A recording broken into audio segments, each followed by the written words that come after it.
Greetings, salutations, everybody. Welcome to my YouTube channel. My name is John Campea, and this is a companion video. What are companion videos? Well, I'm awfully glad that you asked. See, every day on the John Campea Show, Monday through Friday, we save time for live questions. However, most of the time, we don't have time to get around to all the live questions that get sent in, but I want to make sure if you sent in a question, it gets answered properly in a video, so I gather up those unused questions and we address them here. So let's not waste any time and let's dive right into it. And we're going to start getting caught up here with Fun Overlord X, who wrote in, a Lethal Weapon and Beverly Hills Cop crossover. No.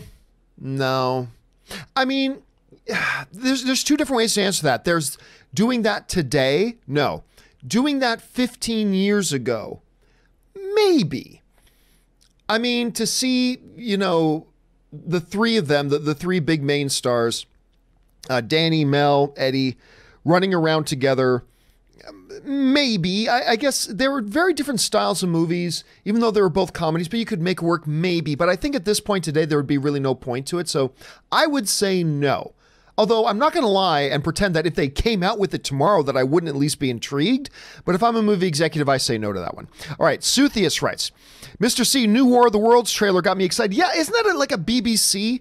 I saw something about that. BBC is putting out a new War of the Worlds.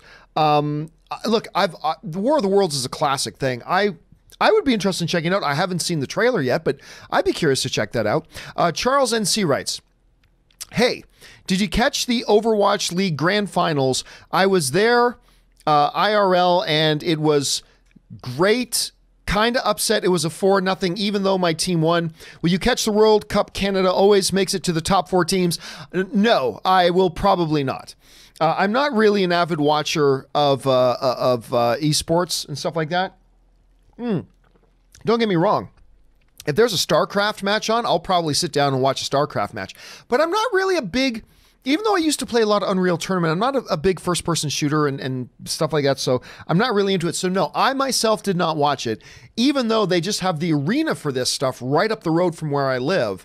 But I've never really, I mean, I've sat down, I've seen a couple of them, but, you know, I'm not really heavy into it, to be honest with you. Winky Dinky Dog writes, you don't truly honor canon if you elevate the anti-cheese edits above the original cuts. Oh, get that bullshit out of here. Anti-cheese edits blatantly violate canon. Yes, they do. I.e. the removal of midichlorians and Anakin's anomalous conception. Oh, and many, many things more. Many things more. But get out of here with that nonsense. You don't really honor canon if you think these other things are better. No, that's bullshit. That's absolute bullshit. Okay, so let's be clear here. The Star Wars prequels are canon, and I will always argue that you can never replace those with something else. You can't retcon those. You can't redo those. They are canon, and canon is either canon or it's not. And if you wipe that out, then nothing is canon. Canon is canon, and I will always defend that. I don't like the prequels, but they are canon. And they must never be changed. All right? They're canon. However, don't give me this weak bullshit sauce that you can't honor canon if you elevate the anti-cheese edits. Yes, you can. The anti-cheese edits are better. They're better versions of the prequels. But ask me if I think Lucasfilm should replace the originals with the anti-cheese edits. No.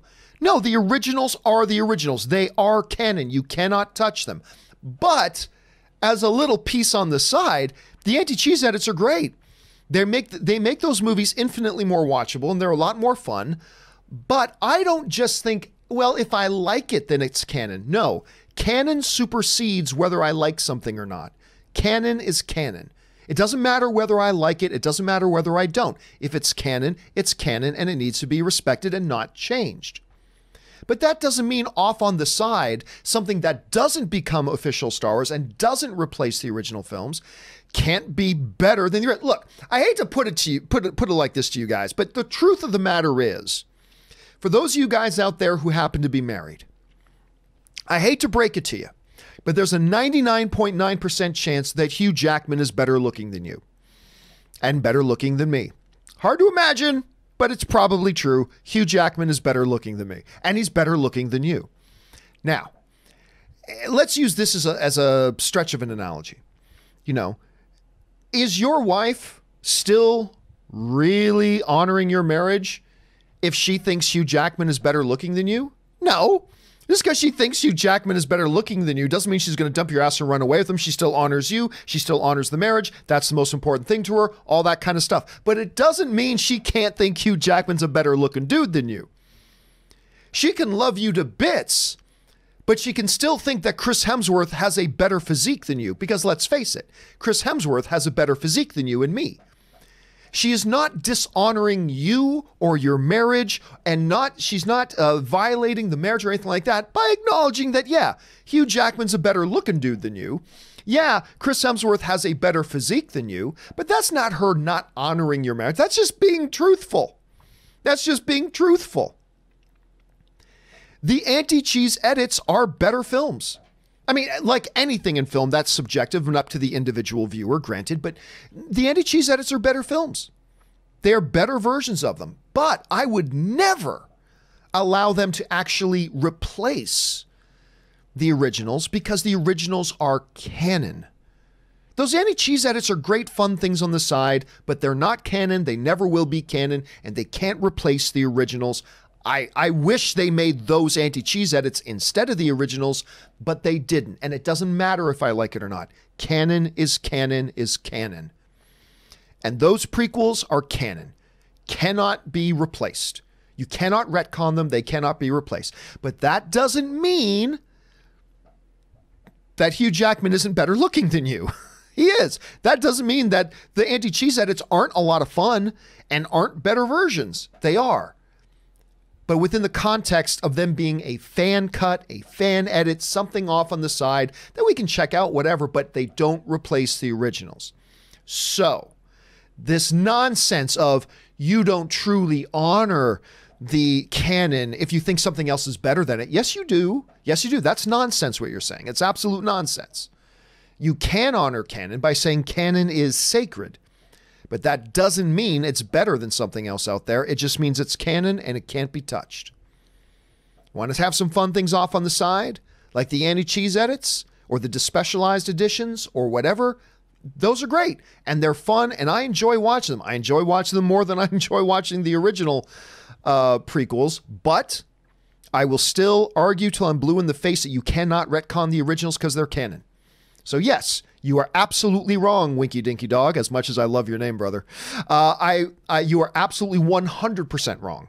You can honor the canon of the original prequels and yet feel that these other fan edits, and that's all they are, is fan edits. These other fan edits aren't a lot more enjoyable and more fun to watch, and maybe I wish they had made those the originals, but they didn't. See, to not honor canon would be to say, well, I like these better, so get rid of those other ones and replace them by what I like more. See, that's not honoring canon. But you are really honoring canon if you say, well, I do like something else better, but it doesn't matter.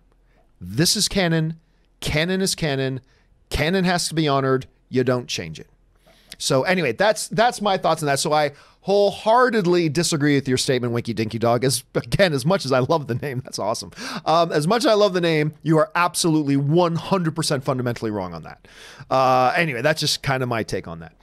Anyway, by the way, if you guys have not seen the anti-cheese edits and you're Star Wars fans, you really should because they're fun. They don't replace the originals, but they're an awful lot of fun. All right, let's see. The Last Shady Walking Marvel writes, I know this dude, he is obsessed with Weird Al and he breakdances and does the best damn movie show on YouTube. Thank you, John and crew. Oh, thank you so much, Last Shady Walking. I appreciate that. I wouldn't say, though, that I'm obsessed with Weird Al. Like, I couldn't tell you Weird Al's birthday. I couldn't tell you what his hometown is. Yeah, I'm not obsessed with Weird Al, but I am a big fan. And he's the only celebrity I legitimately get nervous around. So nervous, he's the only celebrity I've never had the guts to go up and introduce myself to. I've walked up and talked to Harrison Ford. I've walked up and talked to Margot Robbie. I've walked up, you name it. I've walked up and I've gone up and talked to them. I can't do it with Weird Al, and I have no explanation why. I have no explanation why, but I'm not obsessed, but I am a big fan. I do have a couple of Weird Al pops actually behind me because I do like the dude a lot. He's a treasure. All right, Lewis Dodson writes, Ever seen the movie Mindhunters? You mean the TV show Mindhunters? Oh, with LL Cool J, Val Kilmer, Christians. Yeah. God, that's old. That's been a while. Now that's the one where they're like a bunch of FBI agents, and there's some killer that's like the killer's motif is like a clock or time or something like that. I remember that, but I don't remember it. Like I remember seeing it, but I can't. It's been a long time. None of it kind of sticks with me. But I know the film you're talking about. I mean, as long as that is the right one, we're the FBI agents, right? Anyway. But beyond that, I really can't remember much else about it, Lewis. That's a deep cut there. All right. Thunder Knight writes, top 10 most disappointing films. Here we go. Number 10. Now remember, disappointing doesn't necessarily mean bad. Disappointing just means there's a big wide gap between what you thought you were going to get out of it and what you ended up getting out of it. And what you ended up getting out of it might still be decent. It doesn't necessarily mean it's crappy. It just means there's a big wide gap between what you were hoping for and what you got. Okay. So that's the difference between worst and most disappointing, because you can have a movie that's on your most disappointing list and, not be thrilled with it. I mean, you can have that. So anyway, let's get into it here. Number 10, Guardians of the Galaxy Volume 2. Yeah, I like Guardians of the Galaxy Volume 2, but I was disappointed, and I admit that. Number 9, The Hobbit, The Battle of the Five Armies. Number 8, The Amazing Spider-Man 2. Yeah, me too, especially after how good the first one was. The second one was a big step down. Number 7, The Village. Number 6, Quantum of Solace. Number 5, Batman vs. Superman. Actually, I liked it pretty much, not quite as much as I was hoping, but it was pretty much near what I was hoping for. Number 4, Pirates of the Caribbean, Dead Man's Chest. Number 3, Indiana Jones 4. Yeah, nuke the fridge. Number 2, The Matrix Reloaded. And number 1, The Phantom Menace. I think clearly by reading your list, Thunder Knight, I think it's clear you get what is meant by disappointing. It's not the worst, because those aren't the worst films on your list. I mean, 1 or 2 might be, but they're not generally the worst films. It's just that they probably had a big separation between what you were hoping for and what you ended up getting. So it's a good list, my friend. I like that. Well done. All right. Strange Marvel Theories writes, John, I heard you mention the movie and graphic comic V for Vendetta, a movie and graphic comic based on the historical event of the Gunpowder Plot. My ancestor Thomas Percy was involved in that plot. I'm going to tell you what, I mean, maybe I've heard of that, but I don't recall ever hearing about that. The Gunpowder Plot. I am not familiar with. You know what? When this show is done, I'm going to have to look that up, because I honestly didn't know that the V for Vendetta was based on some real world influence. Some real world thing that happened that influenced and inspired this. I didn't know that. I'm going to have to look that up, learn something new every day. And I love that movie. So thank you for the little history lesson there, Strange Marvel Theories. All right, we move on here. Jake Ayer writes, what color is the boathouse at Hereford? What color is the boathouse at Hereford? Here's the reason I'm hesitating is because I can see Robert De Niro's face. I can see Robert De Niro saying it. I'm probably wrong about that too. I can't pull a name of the movie though. I can't nail down which movie it is though. I'm almost certain it's Robert De Niro that says it, but I can't place. Now watch this. It's Will Smith that says it, not Robert. I don't know. You got me. If you guys know it, jump into the comments section below and let me know what it is. What colors? I think it's, but I don't know what movie it is. Anyway, thanks for the quote. You stumped me. ZMG Ruler writes, good Harley Quinn trailer, but bad Birds of Prey trailer, in my opinion. I didn't think it worked. I didn't think it worked. There were a few moments that I thought worked even as a Harley Quinn trailer. Like the whole, I'm the one they should be afraid of. I like that. And that whole thing at the end when she's got a stick of dynamite in the car, that felt very Harley Quinn to me. There were elements of that Birds of Prey trailer that I thought were pretty decent, but just didn't work for me. Did not work for me. So now, here's hoping that this turns out to be an Alita Battle Angel situation, where the first trailer for Alita Battle Angel had everybody turned off. Like, what is that? But then subsequent trailers started to look pretty good, and then the movie was actually pretty damn entertaining, right? So here's hoping that's what Birds of Prey turns out to be. We can only hope. All right. Gene Check writes, SmackDown is Friday. AEW is Wednesday. Is it? I thought AEW was on the same night as a WWE show. Like I thought it was going to be against SmackDown. There you go. I don't really follow wrestling. You can tell. Kaori follows wrestling. I don't follow wrestling all that much. So I thought for some reason they were on the same night. Color me surprised. All right, I learned something new. All right, final question today, and then we are all caught up. Comes to us from Valhalla Erickson, who writes, as somebody who wanted to see a live-action adaptation of The Birds of Prey, the fact that they're playing second fiddle to Harley Quinn disgusts me. I mean, I don't know why you didn't just go with Gotham City Sirens. If you really wanted to do that, I guess Birds of Prey is a more popular name. But look, let's not act shocked, right? Let's not act shocked. Nobody cares about Huntress.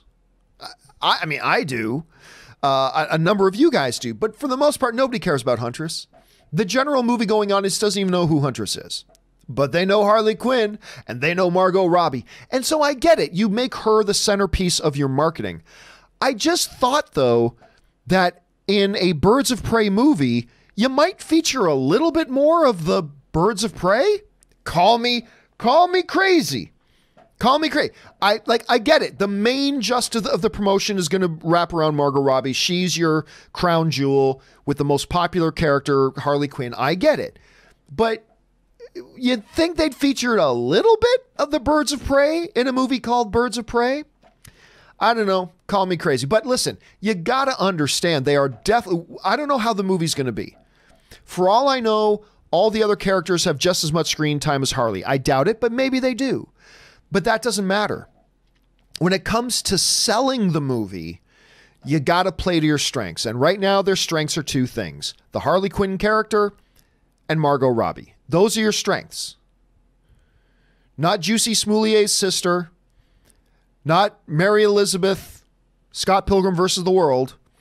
Although I love her. I do. I think she's great. Anyway, but they're not your main selling points. Harley Quinn and Margot Robbie are your selling points. That's what you're selling to the audience because that's what the audience cares about.